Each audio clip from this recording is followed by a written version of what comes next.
Hello students, welcome to Shiny Max. 12ஆம் வகுப்பு பயிற்சி 1.1ல் 10வது கொஸ்டின் பார்க்கலாம். இங்கே அட்ஜாயிண்ட் ஏ கொடுத்துக்கிட்டு அட்ஜாயிண்ட் ஆஃப் அட்ஜாயிண்ட் ஏயோட மதிப்பு கேட்குறாங்க.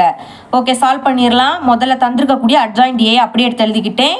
இனி என்ன கண்டுபிடிக்கணுமோ அதையும் அப்படியே எடுத்து எழுதிக்கலாம். Adjoint of adjoint A. Okay, இதை எப்படி கண்டுபிடிக்கணும்? ஏக்கு முன்னாடி அட்ஜாயிண்ட் இருக்குது, எழுதிருங்க. அடுத்த ஏஐஜே கண்டுபிடிச்சிக்கிட்டு இதுக்கு ஹோல் டிரான்ஸ்போஸ் கண்டுபிடிக்கணும், ஞாபகம் வச்சுக்கோங்க. ஓகே, இப்போ அட்ஜாயிண்ட் ஏ கண்டுபிடிக்கணும். இங்கே தந்திருக்கக்கூடிய அட்ஜாயிண்ட் ஏல 3 நிறை இருக்குது, 3 நிரல் 3x3 மேட்ரிக்ஸ். இந்த மாதிரி இருக்கும்போது உங்களுக்கு இன்னொரு விஷயம் ஞாபகம் வரணும். ப்ளஸ் மைனஸ் ப்ளஸ், அடுத்த மைனஸ் ப்ளஸ் மைனஸ், அப்புறம் plus minus plus. Okay, first plus குறியீடு இருக்குது. ப்ளஸ் குறியீடுனா குறியீடை நீங்கள் போடாண்டாம், சரிங்களா? ஓகே, இங்கே என்னது இருக்குது? 1. அப்போ இது இருக்கக்கூடிய நிறை நிரல் இதை ரெண்டையும் மறைச்சிடலாம். மறைச்சிக்கிட்டு கிராஸில் பெருக்கணும். ஓகே, இந்த ரெண்டையும் ஒன்றையும் பெருக்கணும். இந்த மாதிரி தான் நீங்கள் கிராஸில் பெருக்கணும். ரெண்டையும் ஒன்றையும் பெருக்குனா 2 அப்படின்னு தான் கிடைக்கும். அடுத்த 0 பெருக்குனா 0. 0னா எழுதாண்டா, 2ஓட ஸ்டாப் பண்ணிடுங்க. இனி அடுத்து இங்கே என்னது இருக்குது? மைனஸ் இருக்குது. மைனஸ் போட்ட உடனே ப்ராக்கெட் போட்டுருங்க. இனி இங்கே என்னது இருக்குது? 0 இருக்குது. அப்போ இது இருக்கக்கூடிய நிறை நிரல் இதை ரெண்டையும் மறைச்சிடலாம். ஓகே, மறைச்சிட்டேன். இப்போ பாருங்கள், 0வையும் 1ஐயும் பெருக்குனா 0, மைனஸ் 1ஐயும் 0வையும் பெருக்குனா 0, 0 கூட எதை பெருக்குனாலும் 0. அப்போ டேரெக்டாக நான் 0 அப்படின்னு எடுத்து எழுதிக்கிறேன். இனி இங்கே ப்ளஸ் இருக்குது. ப்ளஸ்னால் குறியீடு போடாண்டா, இங்கே 1 இருக்குது. அப்போ இது இருக்கக்கூடிய நிறை நிரல் மறைச்சிடலாம். ஓகே, மறைச்சிட்டேன். இப்போ 0வையும் பெருக்குனா 0 தான், ஓகேங்களா? 0னா எழுதாண்டா. இனி மேலிருந்து கீழே பெருக்கின உடனே நடுவில் மைனஸ் வரும். அடுத்த இந்த மைனஸும் சேர்ந்துனா ப்ளஸ் ஆகிடும். இனி 2. அப்புறமாட்டு என்னது இருக்குது? மைனஸ் இருக்குது. மைனஸ் போட்ட உடனே ப்ராக்கெட். இங்கே என்னது இருக்குது? 0. அப்போ இது இருக்கக்கூடிய நிறை நிரல் மறைச்சிடலாம். ஓகே, இப்போ பெருக்கிறேன். 0வையும் 1ஐயும் பெருக்குனா 0 தான். திரும்பவும் 0 கூட 1 பெருக்குனா 0 தான். அப்போ டேரெக்டாக நான் 0னே எடுத்து எழுதிக்கிறேன். இனி ப்ளஸ் இங்கே என்னது இருக்குது? 2 அப்படின்னு இருக்குது. அப்போ இது இருக்கக்கூடிய நிறை நிரல் க்ளோஸ் பண்ணிடுங்க. இப்போ பெருக்கலாம். 1 நடுவில் மைனஸ் வரும். இப்போ இந்த மைனஸும் சேர்ந்துனா ப்ளஸ் ஆகிடும். பெருக்கும்போது 2 மைனஸ்னால் ப்ளஸ் ஆகிடும். இனி 1 தான். ஓகே, அடுத்த மைனஸ் இருக்குது. மைனஸ் போட்ட உடனே ப்ராக்கெட்டை ஓப்பன் பண்ணிடணும். ஓகே, இங்கே 0 இருக்குது. இது இருக்கக்கூடிய நிறை நிரல் மறைச்சிட்டேன். இப்போ பெருக்கலாம். 1ஐயும் 0ஐயும் பெருக்குனா 0 தான். மைனஸ் 1ஐயும் 0ஐயும் பெருக்குனா 0. அப்போ டேரெக்டாக 0ன்னு எழுதிக்கலாம். இனி இங்கே ப்ளஸ் இருக்குது. இங்கே ப்ளஸ் இருக்கக்கூடிய இடத்துல மைனஸ் 1 இருக்குது. அப்போ இது இருக்கக்கூடிய நிறை நிரல் மறைக்கலாம். ஓகே, இப்போ பெருக்கிறோம் பாருங்கள். 0வையும் பெருக்குனா 0னா எழுதாண்டா. மேலிருந்து கீழே பெருக்கின உடனே மைனஸ் வரும். அடுத்த 2ஐயும் 1ஐயும் பெருக்குனா 2 தான். அடுத்த இங்கே மைனஸ் இருக்குது. மைனஸ் வந்த உடனே ப்ராக்கெட் போட்டுருங்க. இங்கே 0, இது இருக்கக்கூடிய நிறை நிரல் மறைக்கலாம். இப்போ பாருங்கள், 1ஐயும் 0ஐயும் பெருக்குனா 0, திரும்பவும் 0வையும் 1ஐயும் பெருக்குனா 0. அப்போ டேரெக்டாக 0 தான் வரும், அதனால 0ன்னு எழுதிக்கலாம். இனி ப்ளஸ் இங்கே 1 இருக்குது. அப்போ இது இருக்கக்கூடிய நிறை நிரல் மறைக்கலாம். இப்போ பெருக்கிறேன். 2. அடுத்து என்ன வரும்? மைனஸ் வரும். திரும்ப 0வையும் பெருக்குனா 0. ஓகே, 0ன்னு எழுதிக்கலாம். அடுத்த மறக்காமல் இதுக்கு ஹோல் டிரான்ஸ்போஸ் கண்டுபிடிக்கணும், அதை மறந்துடாதுங்க. இனி உள்ளே இருக்கக்கூடியதை சால்வ் பண்ணலாம். 2 0னா எந்த குறியீடுமே போடாண்டா, வெறும் 0 மட்டும் எழுதிருங்க. +2 2நாலும் ப்ளஸ் குறியீடு போடாண்டா. மைனஸ் 0நாலும் 1 தான். 1 கூட்டினா 2 கிடைக்கும். இனி 0 எழுதிருங்க. மைனஸ் 2னா மைனஸ் குறியீடு போடணும். இனி 0, 2லேருந்து 0 போயிடுச்சுன்னா 2 தான் கிடைக்கும். இனி இதுக்கு ஹோல் டிரான்ஸ்போஸ் கண்டுபிடிக்கலாம். டிரான்ஸ்போஸ்னால் என்னது? நிறைய நிரலாக மாற்றணும். பாருங்கள், 2 இருக்குது. 0 அதுக்கு கீழே எழுதணும், 2 அதுக்கு கீழே எழுதணும். இதுதான் நிறைய. இப்போ நிரலாக மாற்றிட்டோம். அதே மாதிரி 0, 2 அதுக்கு கீழே, இந்த 0 அதுக்கு கீழே. அடுத்த -2, 0 அதுக்கு கீழே, 2 அதுக்கு கீழே. ஓகே, இப்போ நம்ம ஃபைனலாக அட்ஜாயிண்ட் ஆஃப் அட்ஜாயிண்ட் ஏயோட மதிப்பு கண்டுபிடிச்சிட்டோம். இவ்வளோ தான் அந்த சம். 11வது கொஸ்டின் பார்க்கலாம். இங்கே ஏ கொடுத்துக்கிட்டு A transpose into A inverse equal to cos 2x minus sine 2x cos 2x என காட்டுக. அதாவது இடது பக்கத்தை சால்வ் பண்ணும்போது வலது பக்கத்தினுடைய ஆன்சர் நம்மளுக்கு கிடைக்கணும். ஓகே, அதை சால்வ் பண்ணுறதுக்கு முன்னாடி ஏ டிரான்ஸ்போஸையும் ஏ இன்வர்ஸையும் தனித்தனியாக கண்டுபிடிக்கிறேன். அப்புறம் அதை ரெண்டையும் பெருக்குனா நம்மளுக்கு ஈஸியாக இந்த ஆன்சர் கிடச்சிடும். ஓகே, தீர்வு தந்திருக்கக்கூடிய ஏயை அப்படியே எடுத்து எழுதிக்கிட்டேன். இனி ஃபஸ்ட் என்ன கண்டுபிடிக்கணும்? ஏ டிரான்ஸ்போஸ் கண்டுபிடிச்சிடலாம். டிரான்ஸ்போஸ் அப்படின்னாலே நிறைய நிரலாக மாற்றணும். பாருங்கள், முதல்ல இந்த 1 எழுதிக்கலாம். அடுத்த இந்த tan x அதுக்கு கீழே எழுதிக்கலாம், சரிங்களா? பார்த்தீங்களா, நிறைய நிரலாக மாற்றிட்டோம். அதே மாதிரி மைனஸ் tan x அப்படியே எடுத்து எழுதிருங்க. இந்த 1 அதுக்கு கீழே. ஓகே, இப்போ நம்ம ஏ டிரான்ஸ்போஸ் கண்டுபிடிச்சிட்டோம். அடுத்த ஏ இன்வர்ஸ் கண்டுபிடிக்கலாம். அதுக்கு அதோட ஃபார்முலா எழுதிக்கலாம். A inverse is equal to 1 divided by modulus of A into adjoint A. இதுதான் நம்மளோட ஃபார்முலா. ஓகே, இனிமேல் மாடுலஸ் ஆஃப் A அதை ஃபஸ்ட்டு கண்டுபிடிச்சிடலாம். நம்மளுக்கு இங்கே A வந்து அதில் 2 நிறை இருக்குது, 2 நிரல், அதாவது 2x2 மேட்ரிக்ஸ். இந்த மாதிரி இருந்துன்னா இதோட மாடுலஸ் எப்படி கண்டுபிடிக்கணும்னா கிராஸில் பெருக்கணும். இந்த ஒன்றையும் இந்த ஒன்றையும் பெருக்கணும். அப்போ ஓர் 1 1 பெருக்கின உடனே நடுவில் மைனஸ். இனி இதை ரெண்டையும் பெருக்கணும். இங்கே ஒரு மைனஸ் இருக்குது, அப்போ இந்த மைனஸையும் பெருக்கினா ப்ளஸ் ஆகிடும். பெருக்கும்போது 2 மைனஸ்னால் அது ப்ளஸ் ஆகிடும். இனி பாருங்கள், இங்கே 2 வாட்டி tan x இருக்குது. அப்போ பெருக்கும்போது tan ஸ்கொயர் x இப்படின்னு கிடைக்கும். அடுத்த 1 கூட்டல் tan ஸ்கொயர் எக்ஸை சீக்கன் ஸ்கொயர் எக்ஸ்ன்னு எழுதிக்கலாம். அடுத்த சீக்கன் ஸ்கொயர் எக்ஸை 1 டிவைடட் பை காஸ் ஸ்கொயர் எக்ஸ்ன்னு எழுதிக்கலாம். ஞாபகம் வச்சுக்கோங்க, 1 கூட்டல் tan ஸ்கொயர் எக்ஸை சீக்கன் ஸ்கொயர் எக்ஸ்ன்னு எழுதிக்கலாம். அடுத்த சீக்கன் ஸ்கொயர் எக்ஸை 1 டிவைடட் பை காஸ் ஸ்கொயர் எக்ஸ்ன்னு எழுதிக்கலாம். இப்போ நம்மளுக்கு 0 கிடைக்கல, அப்போ நாட் ஈக்குவல் டு 0 அப்படின்னு எடுத்து எழுதிருங்க. 0 வராததுனால தேர்ஃபோர் நேர்மாறு உண்டு அப்படின்னு எழுதிக்கலாம். இல்லாட்டா A இன்வர்ஸ் காண முடியும் அப்படின்னா நீங்கள் எழுதிக்கலாம். அடுத்த அட்ஜாயிண்ட் A கண்டுபிடிக்கலாமா? அட்ஜாயிண்ட் A அதுவும் அப்படிதான், 2 நிறை 2 நிரல்.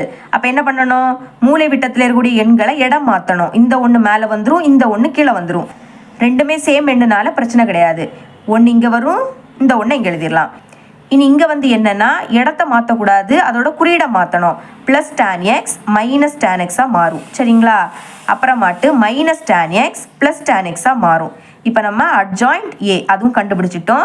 இந்த 2 மதிப்பையும் ஃபார்முலாவில் பிரதியிடலாம். A inverse is equal to 1. இப்போ டிவைடருக்கு கீழே மாடுலஸ் ஆஃப் A அதோட மதிப்பு 1 divided by cos square x. இப்போ இது வந்து வகுத்தலுக்கு கீழே தானே இது வரும். அதனால என்ன பண்ண போறேன்னா பெருக்கல் போட்டுக்கிட்டு இதை தலைகீழ எழுத போறேன். அப்போ பெருக்கல், அப்போ கீழே இருக்கக்கூடிய காஸ் ஸ்கொயர் எக்ஸ் மேலே வந்துடும். அடுத்த மேலே இருக்கக்கூடிய 1 கீழே வந்துடும். எப்போவுமே டிவைடருக்கு கீழே 1ன்னா அது எழுதணும்னு அவசியம் கிடையாது. இன்டூ இனி அட்ஜாயிண்ட் ஏயோட மதிப்பும் கண்டுபிடிச்சிருக்கோம். சரிங்களா? அப்போ இதையும் அப்படியே எடுத்து எழுதிக்கலாமா? 1 மைனஸ் tan x, அடுத்த tan x, அப்புறமாட்டு அந்த 1. ஓகே, இனிமே 1ஐயும் காஸ் ஸ்கொயர் எக்ஸையும் பெருக்குனா காஸ் ஸ்கொயர் எக்ஸ்ன்னு தான் கிடைக்கும். அடுத்த இதை அப்படியே எடுத்து எழுதிக்கலாம். 1 மைனஸ் tan x, அப்புறம் tan x, அடுத்த 1. இனிமே காஸ் ஸ்கொயர் எக்ஸை உள்ளே கொண்டு பெருக்கலாம். ஓகே, 1ஐயும் காஸ் ஸ்கொயர் எக்ஸையும் பெருக்குனா காஸ் ஸ்கொயர் எக்ஸ் தான் கிடைக்கும். ஏன்னா 1க்கு கூட எதை பெருக்கினாலும் அதே தான் கிடைக்கும். அடுத்த காஸ் ஸ்கொயர் எக்ஸையும் மைனஸ் tan எக்ஸையும் பெருக்கலாம். பெருக்கும்போது ஒரு மைனஸ்னால் அதை அப்படியே எடுத்து எழுதிருங்க. இனி இதை அப்படியே எடுத்து எழுதிக்கலாம். ஃபஸ்ட்டு காஸ் ஸ்கொயர் எக்ஸை எழுதிக்கோங்க, அடுத்த tan எக்ஸை அடுத்து எழுதிக்கோங்க. சரிங்களா? ஓகே, இனிமேல் காஸ் ஸ்கொயர் எக்ஸையும் tan எக்ஸையும் பெருக்கலாம். இதையும் அப்படியே எடுத்து எழுதிக்கலாம். காஸ் ஸ்கொயர் எக்ஸை ஃபஸ்ட் எழுதிருங்க, tan எக்ஸை அடுத்து எழுதிக்கலாம். இனிமே காஸ் ஸ்கொயர் எக்ஸையும் 1ஐயும் பெருக்குனா காஸ் ஸ்கொயர் எக்ஸ் தான். ஓகே, இப்போ A இன்வர்ஸ் கண்டுபிடிச்சிட்டோம். அடுத்து A டிரான்ஸ்போஸும் கண்டுபிடிச்சிட்டோம். இது 2ஐயும் பெருக்குனா நம்மளுக்கு ஈஸியாக ஆன்சர் கிடச்சிடும். அதனால் இடது பக்கம் அப்படின்னு எழுதிக்கிட்டு இடது பக்கத்தில் தந்திருக்கதை அப்படியே எடுத்து எழுதிக்கிட்டேன். இப்போ A டிரான்ஸ்போஸுக்கு பதில் கண்டுபிடிச்ச மதிப்பை எடுத்து எழுதியிருக்கேன். அப்புறமாட்டு A இன்வர்ஸுக்கு பதில் அதுக்கு கண்டுபிடிச்ச மதிப்பையும் எடுத்து எழுதிக்கிட்டேன். இப்போ பெருக்கலாமா? பெருக்கும்போது இங்கே இருக்கக்கூடிய முதல் நிறையையும் இங்கே இருக்கக்கூடிய முதல் நிரலையும் பெருக்கலாம். 1ஐயும் காஸ் ஸ்கொயர் எக்ஸையும் பெருக்குனா காஸ் ஸ்கொயர் எக்ஸ் தான் கிடைக்கும். 1 கூட எதை பெருக்கினாலும் அதே தான். இனி இதை 2ஐயும் பெருக்கலாம். பெருக்கும்போது ஒரு மைனஸ்னால் அந்த மைனஸ் அப்படியே எடுத்து எழுதிருங்க. இங்கே tan x, இங்கேயும் tan x. அப்போ அதை 2ஐயும் பெருக்குனா tan ஸ்கொயர் எக்ஸ்னு கிடைக்கும். பாக்கி இருக்கக்கூடிய காஸ் ஸ்கொயர் எக்ஸை அப்படியே எடுத்து எழுதிருங்க. இனி முதல் நிறை, இரண்டாவது நிரல் பெருக்கலாமா? 1ஐயும் இதையும் பெருக்கினா இதே தான் கிடைக்கும். அப்போ ஒரு மைனஸ் எடுத்து எழுதிருங்க. எழுதிக்கிட்டு இதை அப்படியே எடுத்து எழுதிக்கலாம். Cos square x into tan x. இனி இதையும் பெருக்கலாம். பெருக்கும்போது ஒரு மைனஸ் எடுத்து எழுதிருங்க. tan எக்ஸையும் காஸ் ஸ்கொயர் எக்ஸையும் பெருக்குனா tan x into cos square x அப்படின்னு தான் கிடைக்கும். இனி இங்கே இருக்கக்கூடிய ரெண்டாவது நிறை, இங்கே இருக்கக்கூடிய முதல் நிரல் பெருக்கலாம். tan எக்ஸையும் காஸ் ஸ்கொயர் எக்ஸையும் பெருக்குனா அதே தான் கிடைக்கும். tan x into cos square x. இனி 1ஐ இதையும் பெருக்குனா இதுதான் கிடைக்கும். அதுக்கு முன்னாடி ரெண்டுமே ப்ளஸ், அதனால ப்ளஸ் குறியீடை போட்டு இதை அப்படியே எடுத்து எழுதிக்கலாம். Cos square x into tan x. அப்புறமாட்டு இரண்டாவது நிறை, இரண்டாவது நிரல் பெருக்கலாம். tan எக்ஸையும் இதையும் பெருக்கலாம். பெருக்கும்போது ஒரு மைனஸ்னால் மைனஸ் குறியீடை அப்படியே எடுத்து எழுதிருங்க. இங்கே tan எக்ஸ், இங்கேயும் tan எக்ஸ். அதை 2ஐயும் பெருக்குனா tan ஸ்கொயர் எக்ஸ். அப்புறம் பாக்கி இருக்கக்கூடிய காஸ் ஸ்கொயர் எக்ஸை அப்படியே எடுத்து எழுதிடலாம். இனி 1ஐயும் காஸ் ஸ்கொயர் எக்ஸையும் பெருக்குனா காஸ் ஸ்கொயர் எக்ஸ் தான். அதுக்கு முன்னாடி ரெண்டுமே ப்ளஸ், அதனால ப்ளஸ் குறியீடை போட்டு காஸ் ஸ்கொயர் எக்ஸ்ன்னு எழுதிருங்க. ஓகே, இனிமேல் இதை சால்வ் பண்ணலாம். என்ன பண்ண போகிறேன்னா tan x இருக்கக்கூடிய பிளேஸில் எல்லாமே sin x divided by cos xன்னு எழுத போகிறேன். Okay, first cos square x அப்படின்னு இருக்குது, அதனால் அதை அப்படியே எடுத்து எழுதிருங்க. இனி மைனஸ் tan ஸ்கொயர் எக்ஸுக்கு பதில் sin square x divided by cos square எக்ஸ்ன்னு எழுதிக்கலாம். இனி ரெண்டு உறுப்புக்கு இடையில எதுவுமே இல்லாட்டா பெருக்கல் இருக்குன்னு தான் அர்த்தம். பெருக்கல் போட்டுக்கிட்டு cos ஸ்கொயர் எக்ஸை அப்படியே எடுத்து எழுதிருங்க. அப்புறமாட்டு minus cos square x into tan எக்ஸுக்கு பதில் sin x divided by cos x.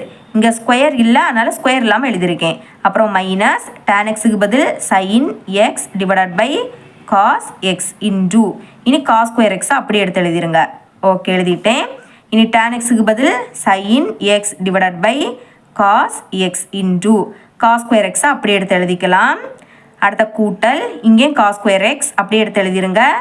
Into tan எக்ஸுக்கு பதில் sin x divided by cos X.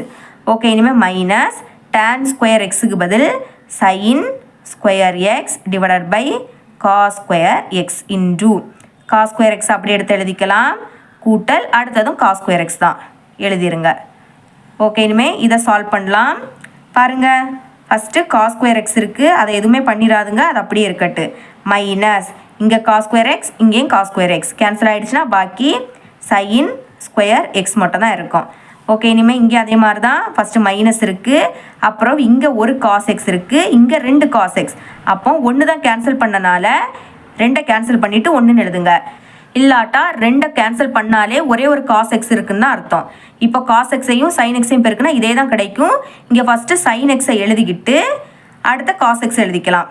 இடம் மாற்றி எழுதினாலும் பிரச்சனை இல்லை. அப்புறம் minus cos x square cancel ஆகிடுச்சுன்னா sin x into cos x பெருக்குனா sin x into cos x அப்படின்னு தான் கிடைக்கும். இங்கே அதே மாதிரி cos எக்ஸ் ஸ்கொயர் கேன்சல் ஆகிடுச்சுன்னா sin x into cos x பெருக்குனா sin x into cos x. இனி ப்ளஸ் இருக்குது, cos எக்ஸ் ஸ்கொயர் கேன்சல் ஆகிடும், பெருக்குனா cos x into sin x தான் கிடைக்கும். இங்கே நான் அதே மாதிரி sin எக்ஸ்ன்னு எழுத போகிறேன். ஃபஸ்ட்டு sin எக்ஸ் எழுதிக்கிட்டு அடுத்த cos எக்ஸ் எழுதுகிறேன். ஓகே, இனிமேல் இங்கே cos ஸ்கொயர் எக்ஸ் கேன்சல் ஆகிடுச்சுன்னா பாக்கி மைனஸ் sin ஸ்கொயர் எக்ஸ் எழுதிக்கலாம். மைனஸ் sin ஸ்கொயர் எக்ஸ் கூட்டல் பாக்கி cos ஸ்கொயர் எக்ஸ் அப்படின்னு இருக்குது. ஓகே, இனிமேல் இதை சால்வ் பண்ணலாம். இதுக்கு முன்னாடி ஒரு ஃபார்முலா பார்த்துருக்கோம், cos square X minus sin square X. இதை எப்படி எழுதலான்னா cos 2x ஞாபகம் வச்சுக்கோங்க, இது ஒரு ஃபார்முலா. இனி இங்கே பாருங்கள், ரெண்டுமே மைனஸ், அப்போ மைனஸ் குறியீடை போட்டு ரெண்டையும் கூட்டணும்.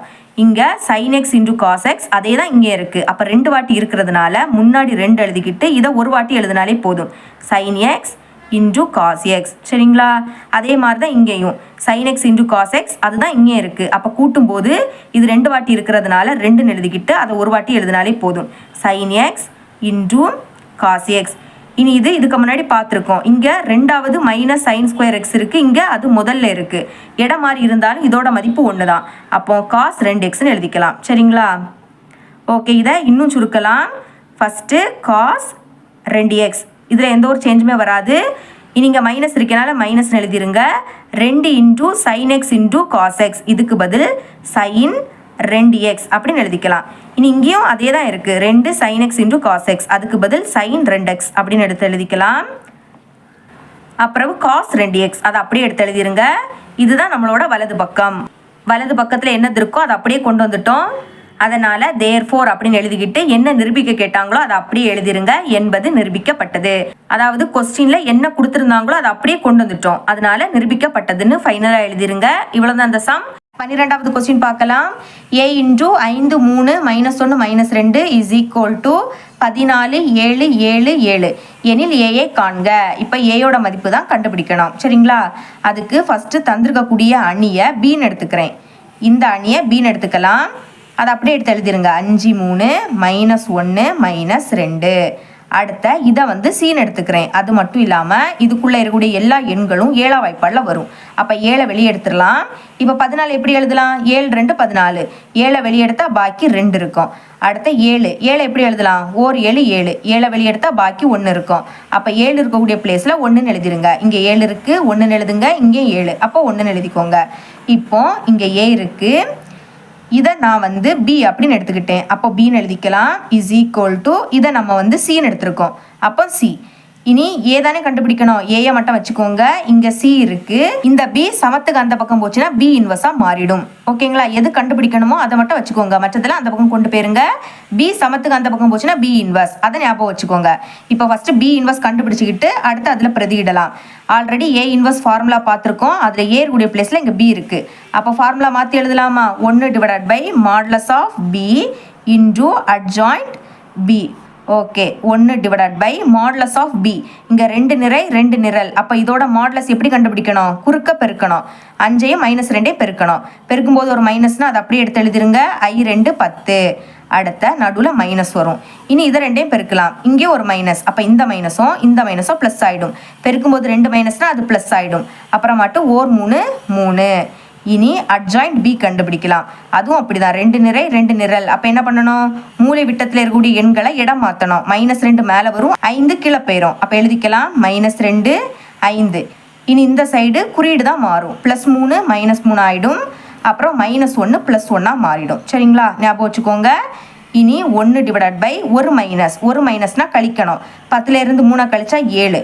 அப்புறம் பெரிய நம்பர் என்னது 10, அதோட குறியீடு மைனஸ், அப்போ மைனஸ்ன்னு எழுதிருங்க. ஓகே, நீ தான் அப்படி எடுத்து எழுதிக்கலாம். -2 -3 1 5. இப்போ நம்ம பி இன்வர்ஸோட மதிப்பு கண்டுபிடிச்சிட்டோம். இப்போ இதில் பிரதியிடலாமா, A is equal to first C இருக்குது, அப்போ சிக்கு பதில் இதோட மதிப்பை அப்படியே எடுத்து எழுதிக்கலாம். 7, அதை அப்படியே எடுத்து எழுதிருங்க. 2 1 1 1. அடுத்த இன்டூ பி இன்வர்ஸுக்கு பதில் அதோட மதிப்பை எடுத்து எழுதிக்கலாம். இதை அப்படியே எடுத்து எழுதிருங்க. 1 டிவைடட் பை -7 இன்டூ -2 -3 1 5. ஓகே, இப்போ வெளியே இருக்கக்கூடிய எண்களை பெருக்கலாம். 7ஐயும் 1ஐயும் பெருக்குனா 7 தான். அடுத்த டிவைடட் பை இங்கே -7 இருக்கு, மைனஸை நீங்கள் மேலேயும் எழுதிக்கலாம். சரிங்களா, 7 கீழே எழுதிருங்க.